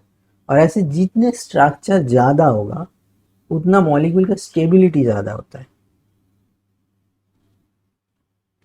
और जितना ऐसे सिमिलर टाइप स्ट्रक्चर होगा उतना स्टेबिलिटी ज़्यादा होता है। ये बेंजीन के बारे में आप देखिए, ये जो दो स्ट्रक्चर आपको दिखाई दे रहा है दो टाइप का, प्रैक्टिकली आप ऐसे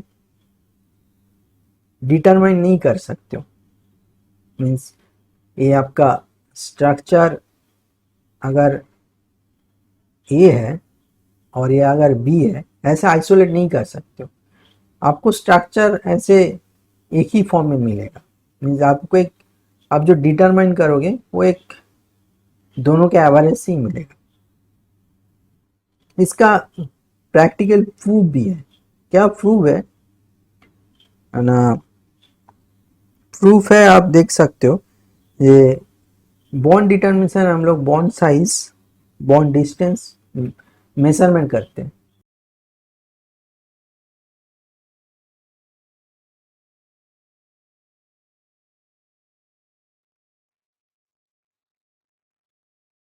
बेंजीन का अगर carbon carbon bond distance measurement करते हैं तो क्या मिलता है? और बेंजीन सीसी बॉन्ड डिस्टेंस मिलता है 139 पिकोमीटर। ये बेंजीन का। और अगर हम लोग डबल बॉन्ड और सिंगल बॉन्ड का देखें, कार्बन कार्बन सिंगल बॉन्ड, इसका होता है 154 पिकोमीटर, और डबल बॉन्ड का होता है 134 पिकोमीटर। तो देखिए जो बेंजीन का है उसका बॉन्ड डिस्टेंस इन बिटवीन है,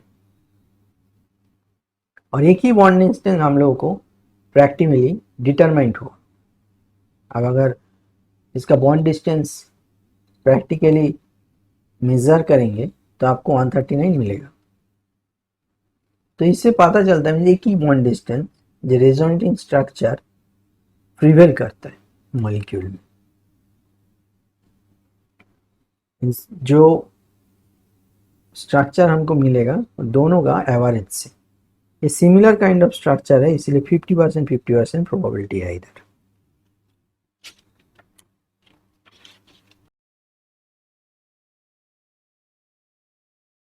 रेजोनेंस के साथ हम लोग को जानना चाहिए resonance stabilisation energy. Resonance stabilisation energy क्या है? रेजोनेंस स्टेबलाइजेशन एनर्जी, एक टर्म यूज होता है। तो ये क्या है एक्चुअली, इसका डेफिनेशन क्या है?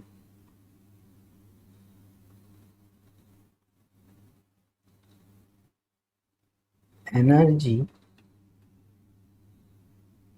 Difference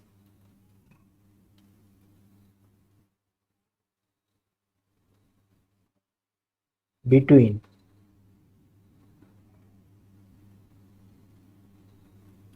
actual molecule and the most stable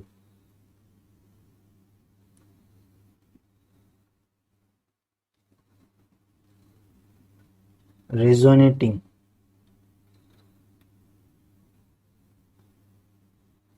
structure।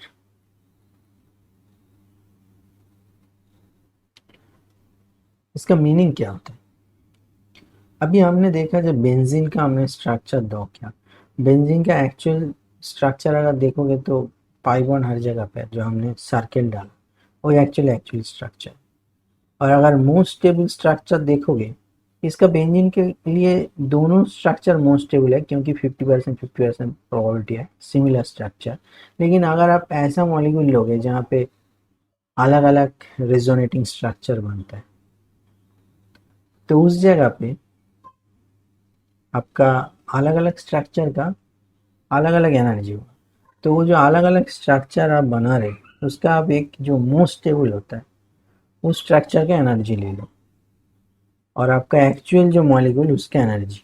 तो ये दोनों का जो डिफरेंस होगा वही है resonance stabilisation energy. Resonance stabilisation energy इतना ज़्यादा होगा, एक मॉलिक्यूल का स्टेबिलिटी उतना बेटर होगा।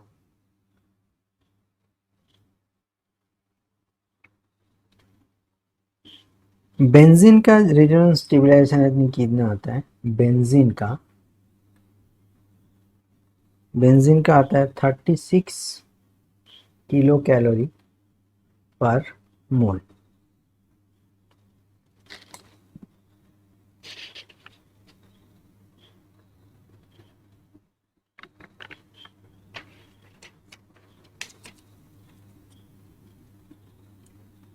अभी और कुछ टर्म देखते हैं। Resonance effect.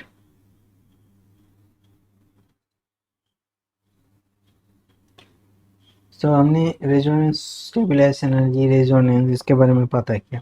अब रेजोनेंस इफेक्ट क्या होता है वो देखते हैं। Resonance effect, resonance effect means basically resonance की हम लोग ड्रॉ करेंगे। रेजोनेंस कैसे हो रहा है, ऐसे कुछ एग्जांपल देते हैं। एक एनिलीन लेता है, एनिलीन, और उसको हम लोग ड्रॉ करते हैं।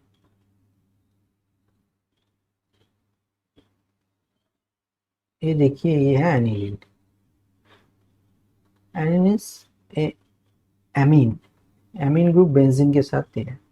और एक चीज़ अब यह देखिए, हम लोग जब स्ट्रक्चर ड्रॉ करेंगे, कोई मैकेनिज्म ड्रॉ करेंगे, हम किसी भी एक टाइप का पाई बॉन्ड दिखाएंगे, इधर जैसे हमने दिखाया।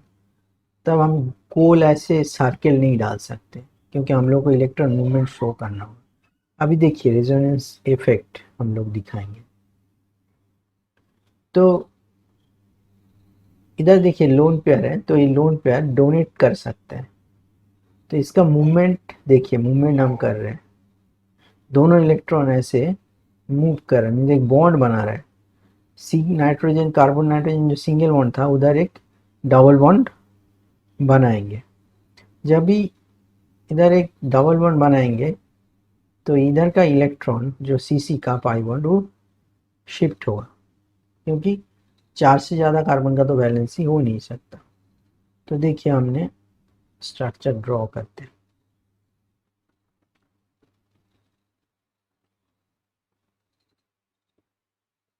NH2, ये प्लस होगा क्योंकि इलेक्ट्रॉन डोनेट कर रहे हैं, और तभी देखिए इधर इलेक्ट्रॉन माइनस हो जाएगा।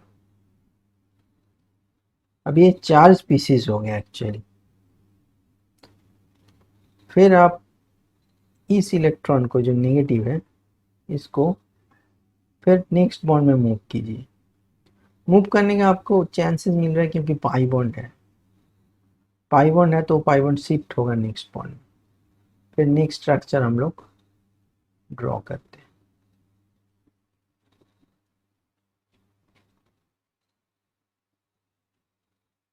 NH2 प्लस माइनस शिफ्ट हो जाएगा, तो ये सेकेंड स्ट्रक्चर हो गया।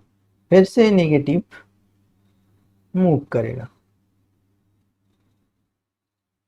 These all are resonating structure, basically resonance हो रहा है।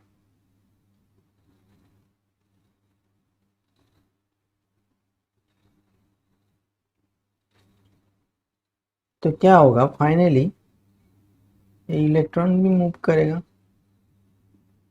जब भी मूव करेगा ये बैक, नाइट्रोजन फिर से पैक हो जाएगा NH2। बेसिकली देखिए बेंजीन का हम एक स्ट्रक्चर से चालू किया था, फिर दूसरा स्ट्रक्चर में किया।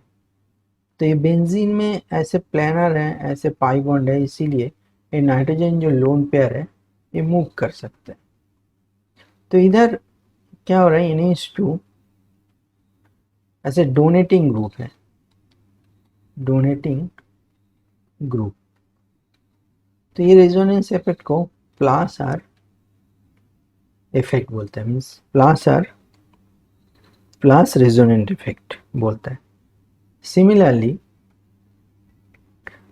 अगर आप नाइट्रो लोगे, नाइट्रो ले लो, तो nitro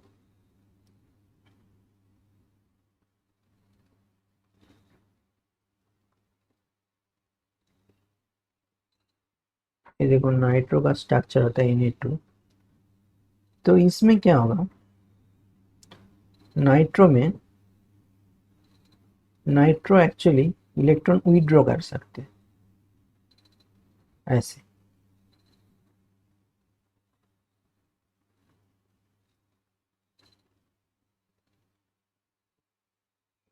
from the ring.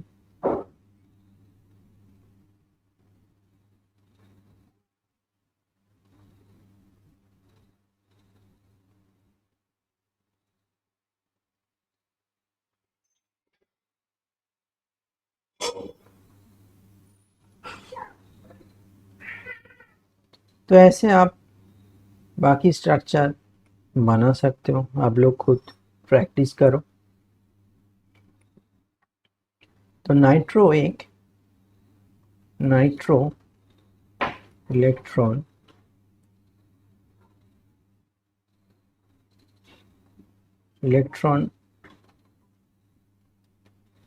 Withdrawing group है। तो इसीलिए इसको इधर हम लोग -R बोलते हैं, मीन्स -R रेजोनेंस इफेक्ट होता है। ये सारे +R -R ये सब इम्पोर्टेंट है एक रिएक्शन के मैकेनिज्म स्टडी करने के लिए।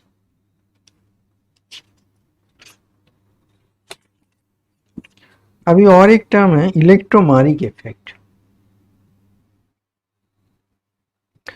इलेक्ट्रोमारिक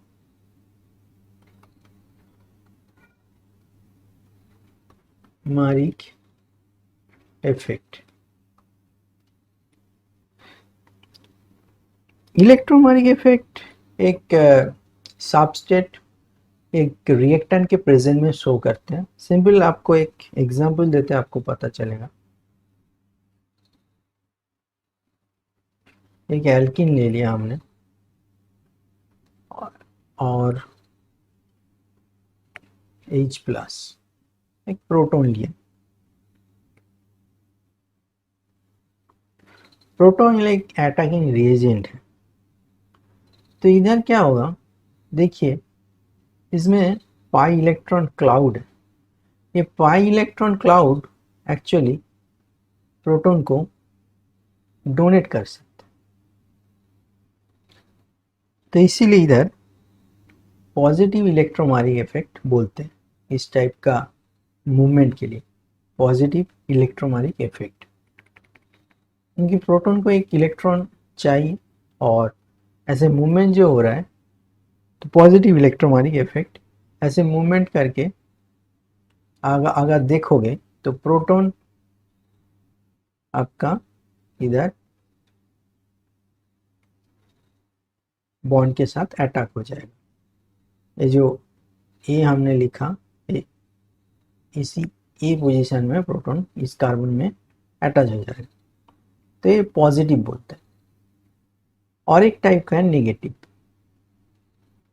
नेगेटिव क्या है, देखिए इस पोजीशन का हम लोग ए बोल रहे हैं और भी इसको बी बोल रहे हैं। एक सायनो ग्रुप लेते हैं।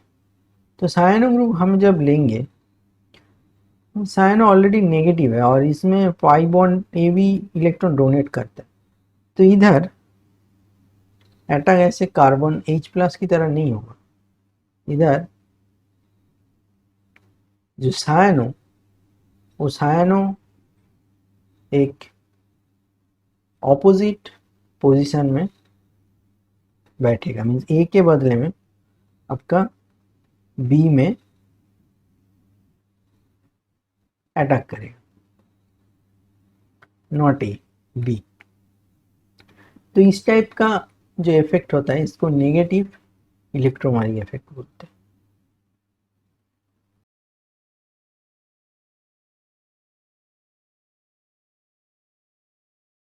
सो गाइस, इस लेसन का लास्ट टॉपिक है हाइपर कॉन्जुगेशन, जो हम डिस्कस करेंगे। Hyper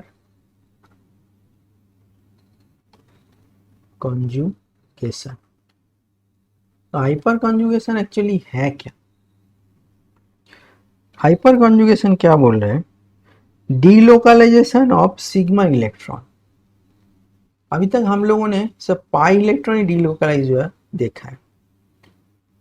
delocalisation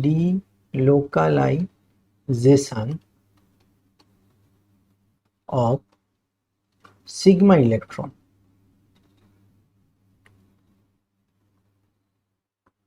of CH bond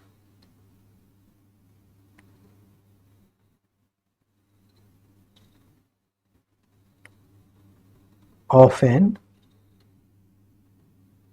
alkyl group. So basically sigma electron के डीलोकलाइजेशन के बारे में बोल रहे हैं। तो एक एग्जांपल देते हैं।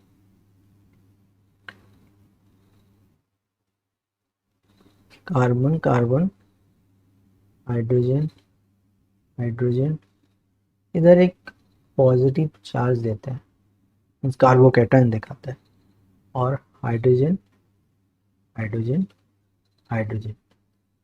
तो अब देखिए क्या बोल रहे हैं, डीलोकलाइजेशन ऑफ सिग्मा इलेक्ट्रॉन। कौन सा सिग्मा इलेक्ट्रॉन? ये जो CH इसका, तो ये जो CH है ये डीलोकलाइज हो सकते हैं।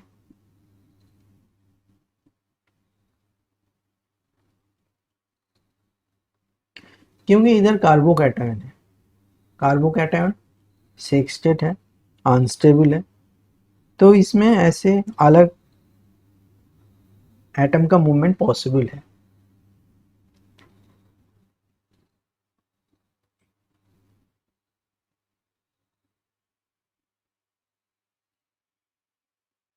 CH CC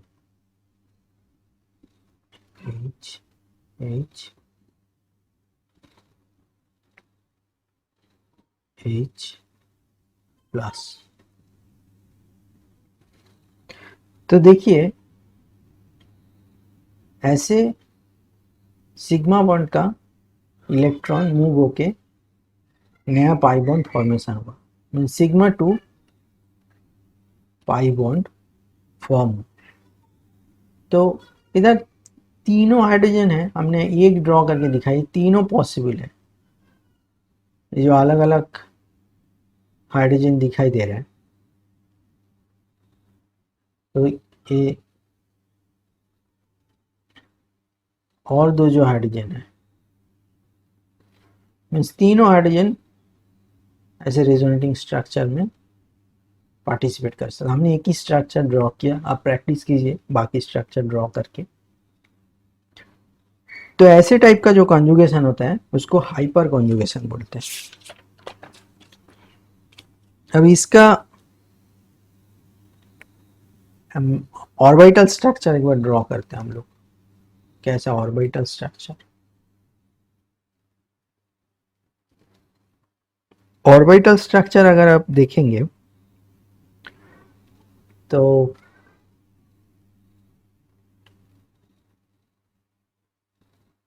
ऑर्बिटल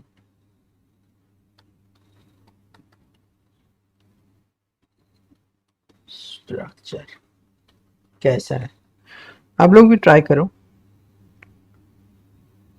हमने बोला कार्बोकैटायन, तो कार्बोकैटायन आप ड्रॉ करो, ऐसे हाइड्रोजन हाइड्रोजन। पहले हम लोग बताया ये प्लानर होता है, तो दूसरा कार्बन ड्रॉ करो, तो ये देखो प्लानर है, इधर है हाइड्रोजन के बदले में कार्बन है, हमने पहले सिंपल कार्बोकैटायन डिस्कस किया था, तो ये p ऑर्बिटल है, ये बेसिकली पॉजिटिव चार्ज है। अभी क्या है, इधर जो बॉन्ड है सिग्मा बॉन्ड,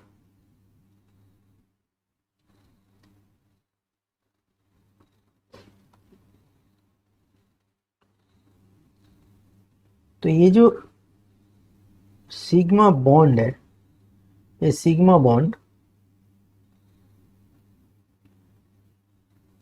पाई ऑर्बिटल के साथ ओवरलैप कर रहा है, सिग्मा पाई ओवरलैप हो रहा है, ऐसे ओवरलैप करके नया बॉन्ड फॉर्म हो रहा है, नया structure with new bond form हो रहा है, कार्बन कार्बन और इधर H प्लस, ऐसे नया पाई बॉन्ड फॉर्म हो रहा है, सिग्मा ब्रेक होके।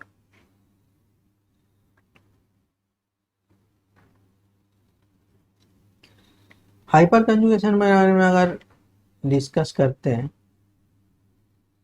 तो एक इम्पॉर्टेंट क्वेश्चन आता है, आपको अगर टर्शियरी सेकेंडरी प्राइमरी ऐसे एल्काइल स्ट्रक्चर दे दे तो कौन सा ज़्यादा स्टेबल होगा। तो अगर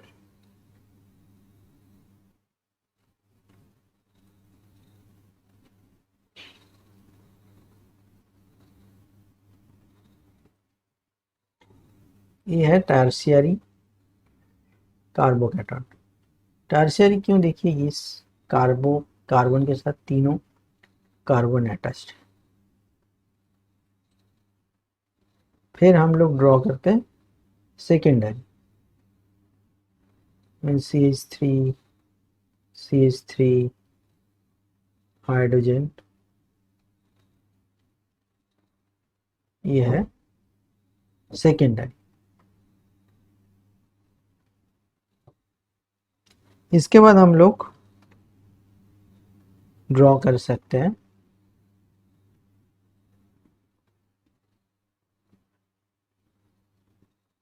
प्राइमरी,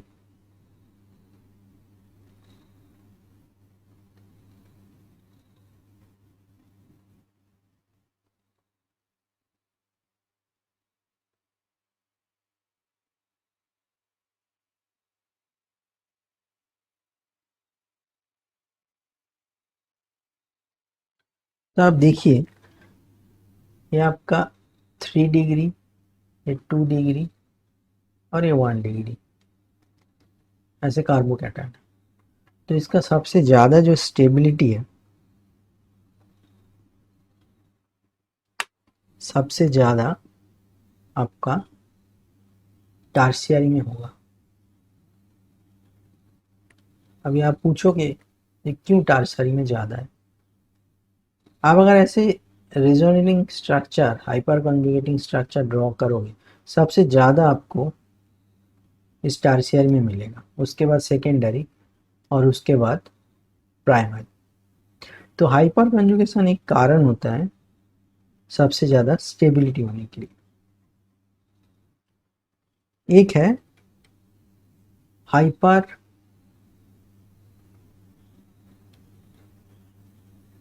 कंजुगेशन और दूसरा है प्लस आई इफेक्ट। जितना ज़्यादा एल्काइल ग्रुप होगा, देखिए इस कार्बन में जो कार्बोकैटायन है उसके सबसे ज़्यादा एल्काइल ग्रुप है 3 डिग्री में, तो सबसे ज़्यादा प्लस आई इफेक्ट इसमें है, उसके बाद सेकेंडरी, उसके बाद प्राइमरी, इसीलिए टर्शियरी स्ट्रक्चर ज़्यादा स्टेबल होगा। एक क्वेश्चन बहुत सारे एग्जाम में आते हैं।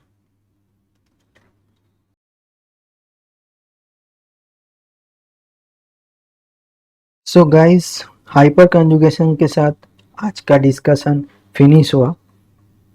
इस वीडियो में हम लोगों ने बहुत बेसिक कॉन्सेप्ट डिस्कस किया, ऑर्गन के बहुत यूज़फुल टर्म डिस्कस किया।